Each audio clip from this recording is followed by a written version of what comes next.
Nigeria's industrial development in 65 years of independence is believed to be slow and weak. But this happens despite enormous economic resources. And many have blamed the low industrial base of Nigeria on poor policies which have not fully supported domestic production for self-reliance. In this special report, Effiong Ikop looks at Nigeria's industrial journey since independence. Nigeria's independence in 1960 spotlighted the urgency for economic growth and development. The building of industries for local production of goods and services became a national priority.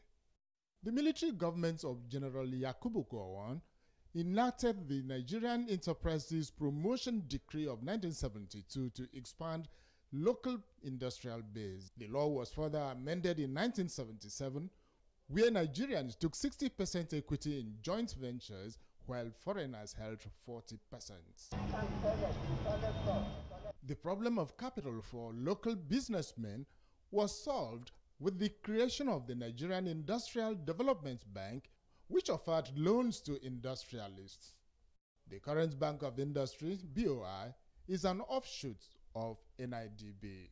Since foreign companies foot-dragged technology transfer to local companies, the government created the Industrial Training Fund in 1971 to coach indigenous business technicians. Early industries in Nigeria were engineering firms, fishing companies, oil and gas drilling firms, and newspapers. By 1995, the government opened up the entire economy, inviting foreigners to all sectors without restrictions. In the early 70s and 80s, vehicle assembly plants sprung up in many parts of the country. They included Volkswagen, Peugeot Automobile, and Anamco Motors. Many family enterprises operated in transport, agriculture, aviation, fishing, and agro-allied subsectors. Some analysts estimate that over 8 million SMEs have closed shops in the last 40 years. The decay in the infrastructure, lack of electricity, and all those things also affected the manufacturers. But now, with what government is doing and government policies giving support to manufacturers, I think that availability of FX now also is helping to revamp that sector. Many people say current reforms by President Bola Tinubu administration on his renewed hope agenda may reshape the future. Some exemptions, some considerations should be given to the manufacturing industry to make sure that there is stability, there's encouragement, there is fund, single-digit fund to make sure that, constant electricity, constant gas, have more areas that has gas so that it reduces the cost of electricity, cost of production. Some observers say our focus should be on the provision of infrastructure, energy, and finance to industrialists. People also advise that Nigeria should emulate Asian countries of Malaysia, Indonesia, and India that have used family enterprises to achieve national industrialization. Effiong Ikop, TVC News, Lagos. A chieftain of the All Progressives Congress and consultant psychiatrist Dr. Abiola Oshodi joins me live now from Canada. Good to have you join us on TVC News at 10, Dr. Oshodi. As a Nigerian, and especially one who has had a taste of home and abroad, what's your evaluation of how Nigeria is faring after more than 6 decades of freedom from colonial rule? Thanks for having me in the studio again, Abosede. It calls for celebration that we are 65 years old from colonial administration.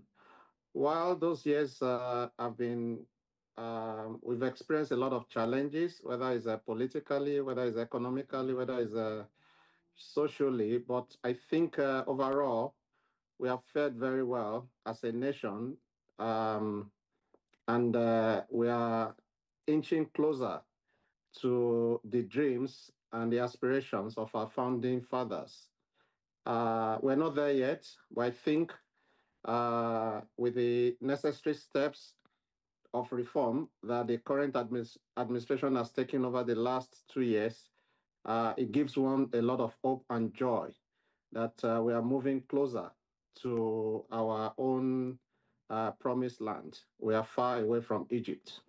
All right, let me get your input as a medical professional, because as at April this year, the federal government reported that more than 16,000 doctors left Nigeria, in the past, in 5 years. Meanwhile, back home, we actually do not have enough doctors to attend to patients. So what practical steps do you propose be taken to correct this anomaly? It's quite disturbing when you hear such news, even though it's not new. Way back when I was in secondary school, during the years of the Ibrahim Babangida military administration, I think Nigeria witnessed another wave of brain drain during that administration. And one of the things, or one of the innovations that administration came up with, was to create a special salary scale for doctors. With that, they were able to retain a lot of Nigerian doctors, and I think that special incentive minimized the attendance risk of leaving the country, amongst other innovations, to improve the healthcare system. I think the government needs to pay more attention to investing and also creating the opportunities for private investors to come into the health sector, to remunerate health workers substantially and create a system, that will make healthcare very, very affordable and robust. And I think we can do it. It's just a matter of political will, drive, focus, vision.